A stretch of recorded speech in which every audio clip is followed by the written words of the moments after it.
We're at Big Bend National Park, baby.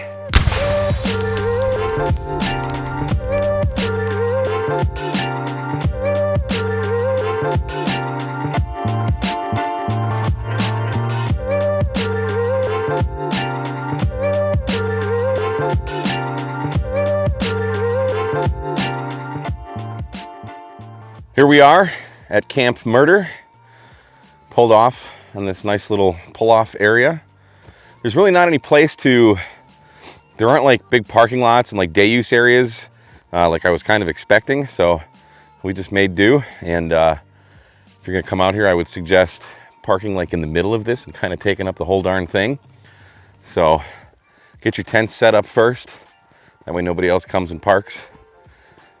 So there's Ryan's tent, and we're just gonna run, we're gonna put up a mast on the back of Ryan's trailer, or truck rather, and he's gonna run his antenna up. I'm gonna run my antenna up, and the truck will be the home base. Yeah, buddy. And then here's my tent, and it's just, you know, what an absolutely gorgeous, gorgeous place to sit here and play radio. We got Ryan here cooking some breakfast. Little roadside diner. Got some eggs and sausages.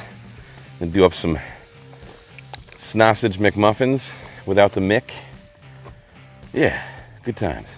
How long on them sausages? 5 minutes. It was 5 minutes, 10 minutes ago.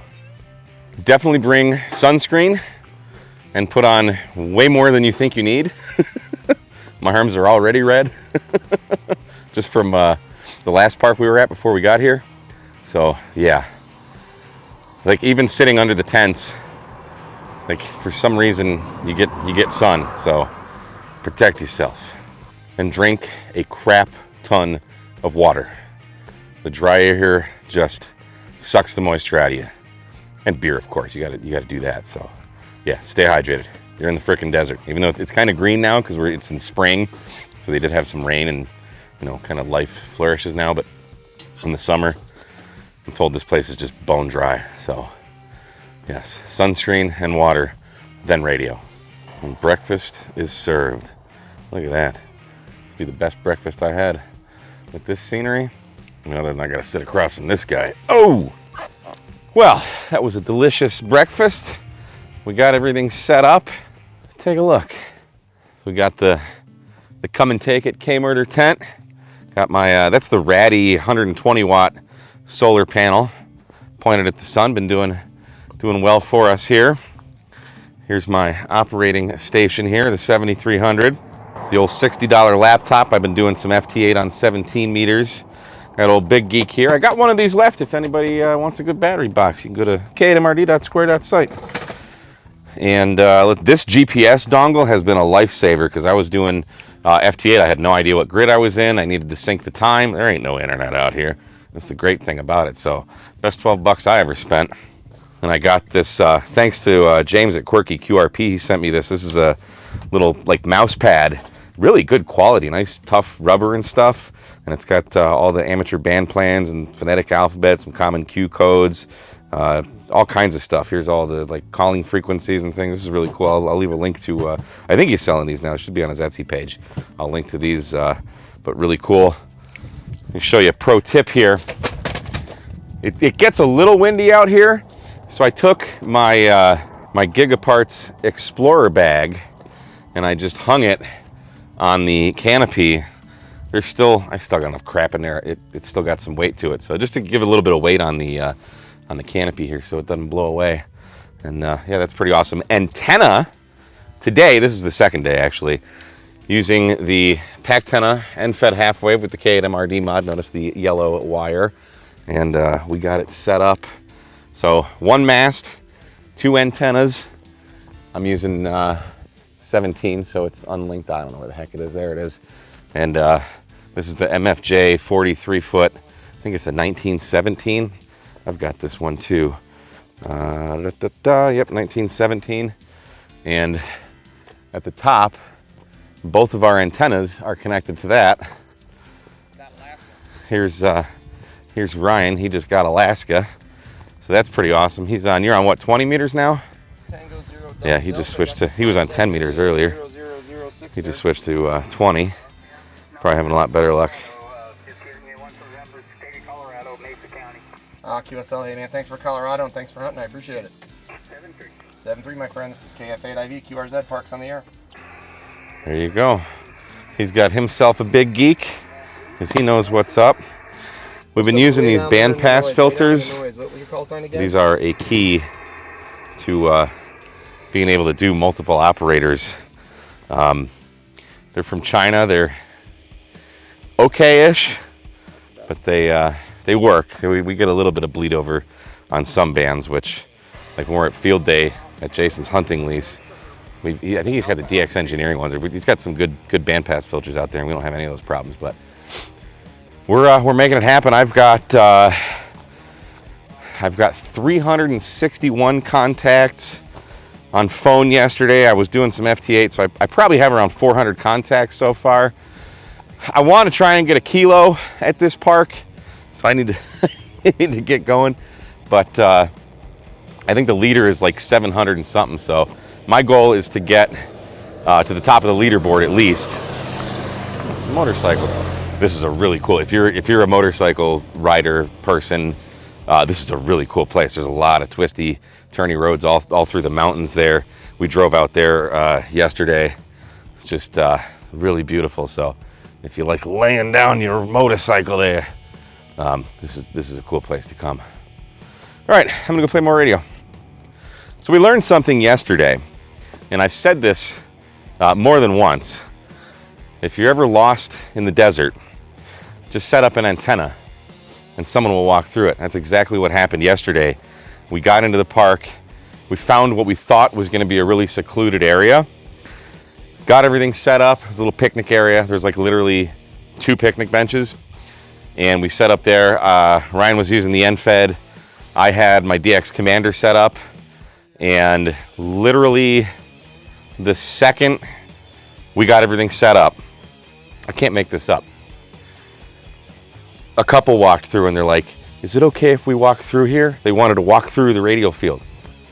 I mean, you could have walked over there, you could have walked over there to get to the same place, but nope, they had to walk right through the antenna. So it goes to show you, if you're ever lost in the desert, put up an antenna and you will be found.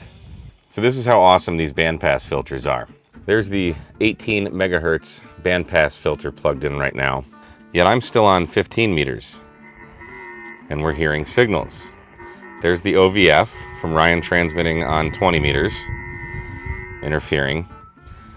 If a bandpass filter were working, we shouldn't see anything on the frequency outside of where that filter is supposed to be filtering. So I'm gonna say don't buy bandpass filters from China. I think they're like 40, 45 bucks each. Yeah, you get what you pay for. So it's making it honestly very difficult to operate with 2 operators. I've got 10 meters here, 15 meters, 40 meters, and 17 meters here. And pretty much the only bands we can, when someone's on 20, I can get on 17, that's about it. I was on 10 a little bit, made 2 contacts, and still getting some bleed over from him. So yeah, but we're powering through. I've got 395 contacts on sideband, plus a bunch on FT8, so we're getting there. Yeah, we're giving FT4 a try here. Been crushing it on FT8, but I need some contacts, so this speeds it up. There's not as many stations on here, but we're seeing. I was trying to work this St. Lucia guy. We couldn't make the contact, but then there's South Africa, Hawaii, so who knows? Maybe we'll have some good luck here on FT4. Hey, look at that. We're working Hawaii on FT4. That's pretty sweet. And now we got Wait 8. Up in, where's he? Michigan, probably? Yep. Look at that. FT4 does work. It's pretty cool. And it's so much faster.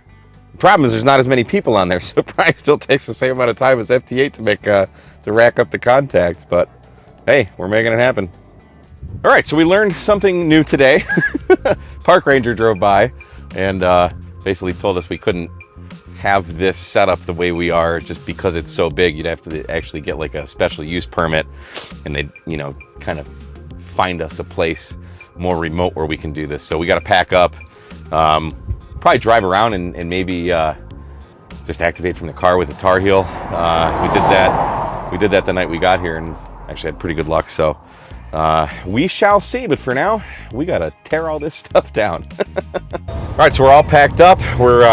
We decided we're gonna drive down to the Rio Grande or Rio Grande, however the heck you say it, river.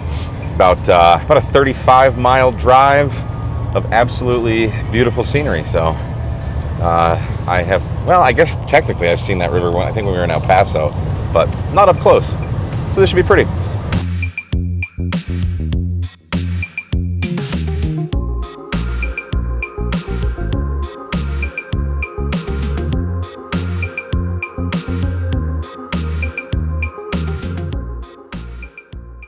Well, after a 35 or so mile drive, we made it.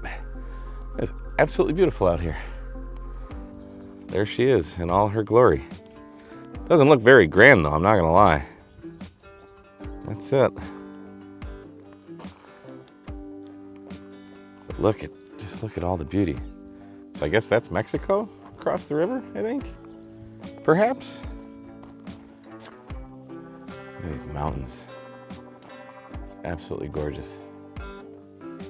And here we can learn about the geology of how the river carved its way through all of that. Pretty interesting. They even have a bunch of artifacts for sale. Kind of random. And you just put your money in the jar. Huh. It's $10. Oh, there's something for $50 over there. The cost is $10 each, except different price. Sticks. There's someone on a horse over there. Huh. Getting across the river, a little boat across. Oh yeah. There's a horse over there. Nay. Oh, there's a canoe too. Hola, mi amigos.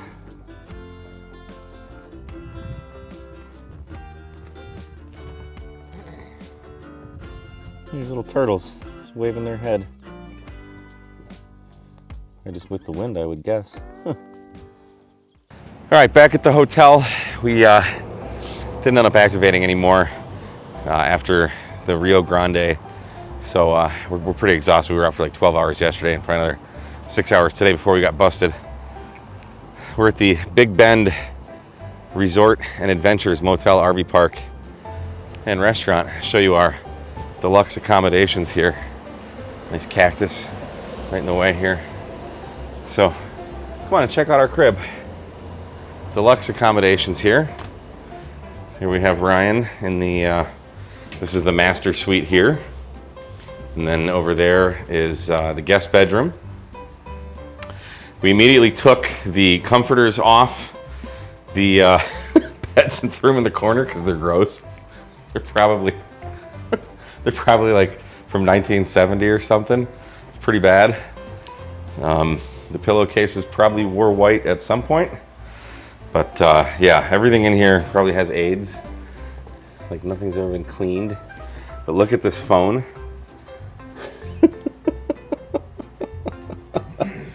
I think COVID started in these buttons here. Like, I mean, come on. How old is this phone? Then we have a remote that goes to a TV. You're gonna love this. This is, I mean, they gave us an entertainment center. Look at this thing. When's the last time you seen a TV like that? Good old Zenith tube TV. Look at how big that thing is. And then we got a light here that's broken. Here's our kitchenette, where we don't do anything. The coffee maker is pretty gross. The chairs are gross. There's all kinds of crap on them. They're just old. They're old as dirt. And here's, I'm using this chair as a nightstand here. Look at all the crap on that seat. There's a good cigarette burn there. Yeah. But the best is the shower. I'm glad I wore Crocs, because yeah. Here's the bathroom. Look at the bathtub. It's just, yeah. It's gross. Like, there's all kinds of stuff in the drain. Like, you know, get some chemicals, clean that stuff out. They don't clean here though. And then you got like broken tiles. Look at all the nasty caulk around the toilet there. And then here in the corner, like, you know, this has legit never, ever, ever, ever been cleaned, ever. And there's like stuff on the walls, and it's, yeah. But wait, there's more. You know, Venetian blinds are pretty expensive. They might be $25, $30. These ones broke, and instead of fixing them, or replacing them rather, the handyman has decided to cover up the broken blinds with some tissue here. So our privacy is of the utmost concern here. You can tell they really care about you here. And unfortunately, this is the only hotel in town. Everything else is like RV camping and stuff like that. It's like 4 miles down the street from the hotel, from the park, but yeah, this is the deluxe accommodations we've been enjoying. So now you know where we're at.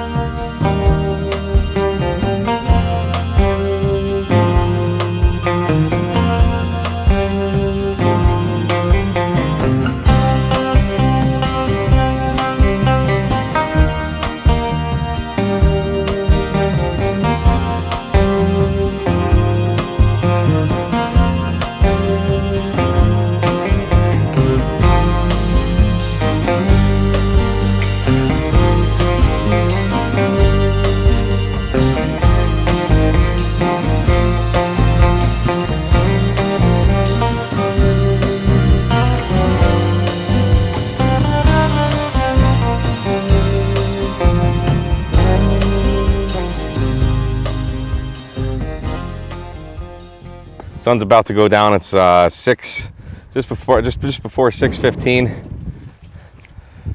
Ryan's butt is cooking us some dinner.